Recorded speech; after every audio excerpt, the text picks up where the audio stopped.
Welcome to கதை திரட்டு audio books. இந்த வீடியோவில் நம்ம என்ன கதை கேட்க போகிறோம்னா, எழுத்தாளர் சரசா சூரி அவர்கள் எழுதிய முரண்களுக்கு இடையே சிறுகதை. நம்ம சேனலை இதுவரைக்கும் சப்ஸ்கிரைப் பண்ணாதவங்க சப்ஸ்கிரைப் பண்ணுங்க. பக்கத்தில் இருக்கிற பெல் ஐக்கானை கிளிக் பண்ணி ஆல்ங்கிற ஆப்ஷனை ப்ரெஸ் பண்ணுங்க. ஸோ தட் நான் போடுற கதைகளை உடனுக்குடனே நீங்கள் கேட்கலாம். வாங்க கதைக்குள்ளே போகலாம். பாரதி, கொஞ்சம் தள்ளி உட்காரு. சீட்டு முழுசும் காலியாத்தான இருக்கு. ஏன் கிட்ட உட்கார்ந்தா என்னவாம்? பாரதி வேண்டுமென்று இன்னும் நெருக்கினாள். கை விரல்களை கோத்து கொண்டாள். வெளியே வந்தாலே புத்தி கொஞ்சம் இழகித்தான் போகுது. இன்னும் 4 பேர் வருவாங்க தெரியுமில்ல? 4 பேர் என்ன, 40 பேர் வேணாலும் வரட்டுமே. வீட்டுல தான் பக்கத்துல உட்கார முடியல, படுக்க முடியல. தொப்புன்னு நடுவுல வந்து குதிப்பான் உதயன். அம்மா அப்பா என்ன ரகசியம் பேசுறீங்கன்னு 2 பேர் மேலையும் காலை தூக்கி போட்டான்னா அத்தோட காலி. உடனே உங்க பொண்ணு உமாவுக்கு மூக்குல வேத்துடுமே. டே நகருடா, நான் தான் அம்மா கிட்ட. 2க்கும் 10-12 வயசு ஆச்சுன்னு கொஞ்சமாச்சும் புத்தி வேண்டாம்? நீங்களாச்சும் வாயை திறந்து சொல்வீங்கன்னு பார்த்தா அதுகளோட சேர்ந்துக்கிட்டு ராத்திரி எல்லாம் கொட்டம். அதுக்காக பகல்ல பழி தீர்த்துக்கலாம்னு ஐடியா பண்றியா? கல்யாணமான புதுசுல இன்னும் கிட்டவா பக்கத்துல வந்து உட்காருன்னு மடியில தூக்கி வைக்காத குறையா? கொஞ்ச நாளு தானே நீங்க, இப்ப கிட்ட வந்தாலே விரட்டுறீங்களே. பாரதி சொல்வது 100க்கு 100 சத்தியம். பாரதி அவன் மனைவியாகி 15 வருடங்கள் முடிந்து விட்டது. இருவரும் ஐடி கம்பெனியில் கை நிறைய சம்பளம் வாங்கும் இளம் தம்பதிகள். ஆண் ஒன்று பெண் ஒன்று. கூட்டு குடும்பம் என்று சொல்ல முடியாவிட்டாலும் பக்கத்திலேயே இருவரின் பெற்றோரும். ஆரம்பத்தில் அவளது அருகாமைக்காக நிறையவே ஏங்கியதுண்டு. வீட்டில் மாறி மாறி அப்பா அம்மா, மாமனார் மாமியார், மைத்துனர்கள், நாத்தனார்கள் தனியாக இருக்கும் நேரம் அபூர்வம். அவளுக்கு அது இவ்வளவு நாளும் பெரிய குறையாக இருந்திருக்கிறது என்பது இப்போதுதான் புரிகிறது. சாதாரணமாக குழந்தைகள் பிறந்த பின் தாயின் முழு கவனிப்பும் குழந்தைகளிடம் போய் விடுகிறது என்பதுதான் கணவனின் ஆதங்கம். ஆனால் பாரதியோ நேர் எதிர். நாளாக ஆக அருளின் மேல் அவள் வைத்திருக்கும் காதல் கூடிக்கொண்டுதான் போனது. என்னோட முதல் குழந்தை நீங்க தான் என்று கிடைத்த நேரத்தில் கட்டிப்பிடித்து முத்தம் கொடுத்திருக்கிறாள். அருள், நீ கொடுத்து வச்சவண்டா, தனக்குள் சொல்லி சொல்லி மகிழ்வான். ஆனாலும் பொது இடங்களில் அதை வெளிக்காட்டிக் கொள்வதில் அத்தனை விருப்பம் கிடையாது. பாரதி, தோ யாரோ வந்துட்டாங்க பாரு, கொஞ்சம் தள்ளி உட்காரு. வந்தவர்கள் கொஞ்சம் வயதான தம்பதியர். அந்த பெண்மணியின் கையை பிடித்து எதிர் சீற்றில் உட்கார வைத்தார் முதியவர். பெட்டியை சுமந்து வந்த போர்ட்டரிடம் பணம் கொடுத்து அனுப்பியவர் பெருமூச்சு விட்டபடி அருளையும் பாரதியையும் பார்த்து சிரித்தார். வண்டி கிளம்ப எவ்வளவு நேரம் இருக்கு தம்பி? 1/4 மணியில கிளம்பணும் ஐயா. இன்னும் 2 பேர் வரணும் போலையே. ஆமாங்க, வருவாங்க. இப்பெல்லாம் வண்டி கிளம்பும் போது ஓடி வந்து ஏறிக்கிறவங்க நிறையவே இருக்காங்க. அவ்வளவு பிஸியா போயிருச்சு வாழ்க்கை. அவன் சொல்லி முடிப்பதற்குள் ஒரு டிப் டாப் இளைஞன் சீட் நம்பரை பார்த்து கொண்டே அவர்களது பெட்டி அருகே வந்தவன் எஸ் திஸ் இஸ் இட் என்று முழங்கியபடி தனது விலை உயர்ந்த சூட்கேஸை முகம் சுளித்தபடி அடியில் நகர்த்தினான். Dirty fellows. யாரையோ திட்டிக் கொண்டே கையில் வைத்திருந்த சிறிய பெட்டியை சீட்டில் வைத்துவிட்டு பொதுவாக எல்லோரையும் பார்த்து ஒரு ஹலோ சொல்லிவிட்டு முதியவர் பக்கத்தில் உட்கார்ந்து கொண்டான்.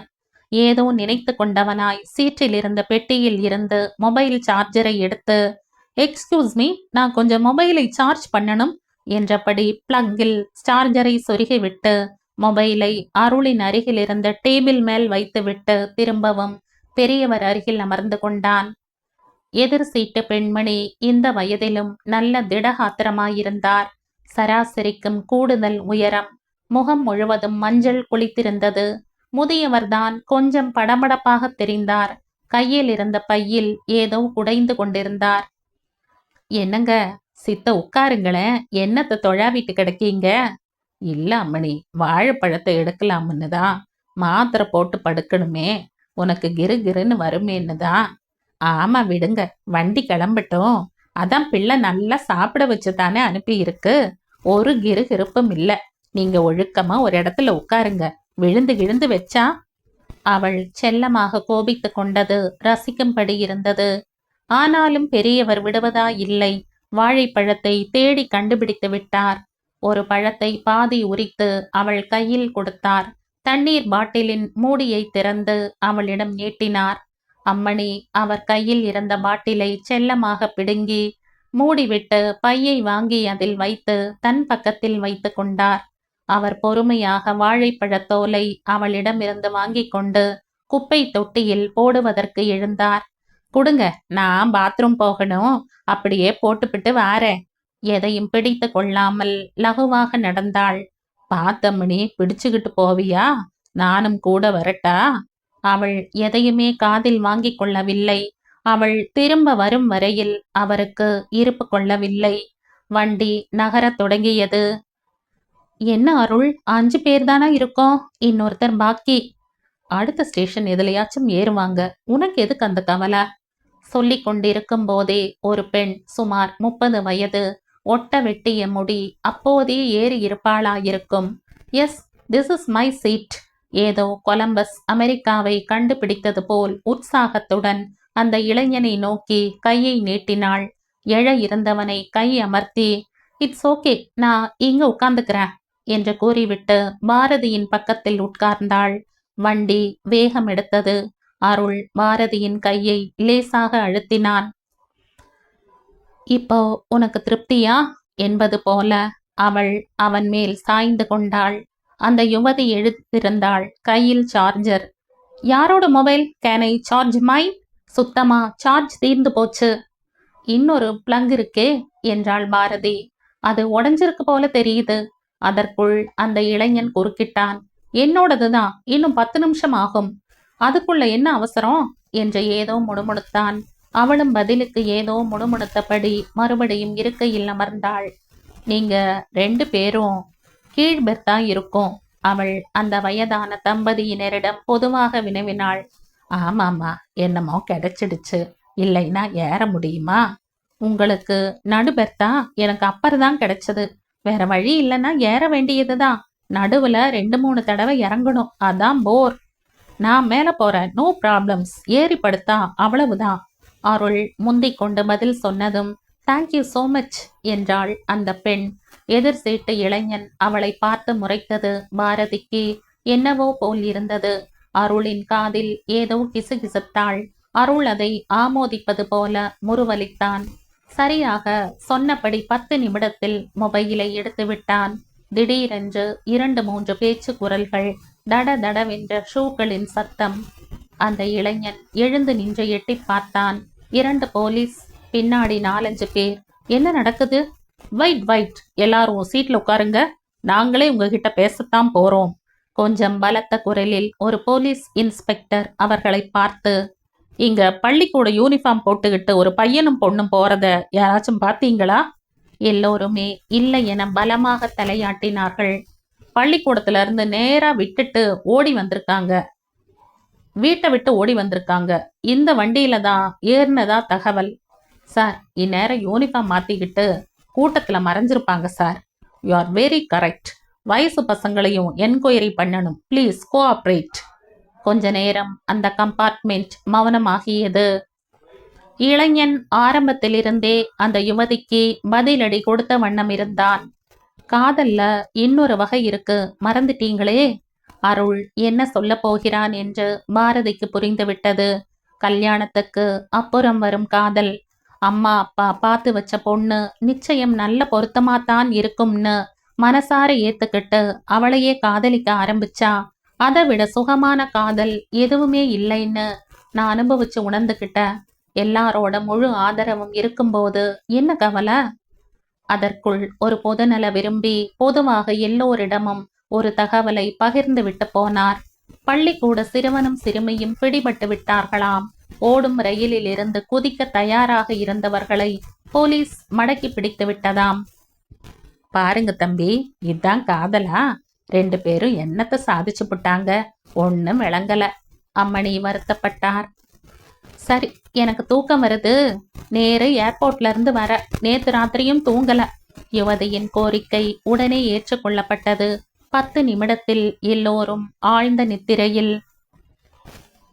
கிழவருக்கு சீக்கிரமே முழிப்பு வந்து விட்டது போலிருக்கிறது. 5 மணிக்கு இருட்டில் ஏதோ குடைந்து கொண்டிருந்தார். ஏனுங்க, இன்னும் 1 மணி நேரம் இருக்குதே, ஆடிக்கிட்டே என்ன செய்றீங்க? நீ உறங்கமணி, நானு எல்லா சாமானையும் எடுத்து வைக்கலாம்னு. முழிப்பு வந்துருச்சு. 6 மணிக்குள் எல்லோரும் முழித்து விட்டார்கள். முதியவர் எல்லோருக்கும் முன்னால் எழுந்து நின்றார். என்ன அவசரம், வண்டி நிக்கட்டுமே. முதியவர் கேட்பதா இல்லை. இருங்க வாரேன், கைய பிடிங்க, பெட்டிய நான் தூக்கியார. வண்டி ஒரு வழியாக ஸ்டேஷனில் நின்றது. இருங்க, நான் இறங்கிட்டு உங்க கைய பிடிச்சு இறங்கி விடுத. அம்மணியின் கரிசனம் அருளை நிகழ வைத்தது. உடனே அருள் கீழே குதித்தான். பெட்டிய கொடுங்க, நானே 2 பேரையும் இறக்கி விடுறேன். பாரதி, அவங்க சாமானை எடுத்துக்கொடு, போர்ச்சரை கூப்பிடவா? வேண்டாம் தம்பி, பெட்டிய நானே தூக்கிக்குவேன். வாங்க, என் கையை பிடிச்சுக்கோங்க. இருவரும் ஒருவரை ஒருவர் பிடித்து கொண்டு செல்லும் காட்சியை பார்த்து கொண்டே நின்றான் அருள். பாரதி, எல்லாம் எடுத்துக்கிட்டையா? கிளம்பலாமா? ஒரு நிமிஷம், வாயை திறக்காம நில்லுங்க. அங்க பாருங்க. கடைசியாக அந்த இளைஞனும் யுவதியும் இறங்கினார்கள். ஹாய் அண்ணா, நிவே தண்ணி, நீங்களும் ஒரு வழியா வண்டியை பிடிச்சிட்டீங்களே. கடைசி வரைக்கும் வருவீங்களா மாட்டீங்களான்னு அண்ணனுக்கு கவலை. ஆமா, அவ என்னைக்கு சொன்னபடி வந்திருக்கா. எத்தனை தடவை இவளை நம்பி புக் பண்ணி கேன்சல் பண்ணி இருக்க. சின்ன, உங்க அண்ணன் கிடக்கான்.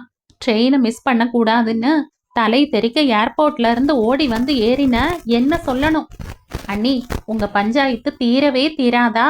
அம்மா உங்களுக்காக ஆசையா காத்துக்கிட்டு இருக்காங்க. போகலாம் வாங்க. அருள் பிரமித்து போய் நின்று விட்டான்.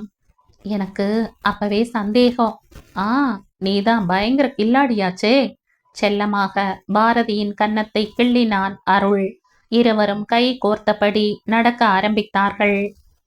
முரண்களுக்கு இடையே வாழ்க்கை பயணம் தொடர்ந்து கொண்டுதான் இருக்கிறது.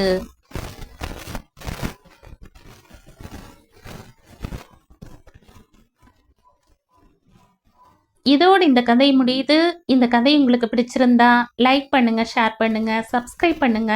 மற்றும் ஒரு இன்ட்ரெஸ்டிங்கான கதையோட அடுத்த வீடியோவில் சந்திப்போம். பாய். தேங்க்யூ.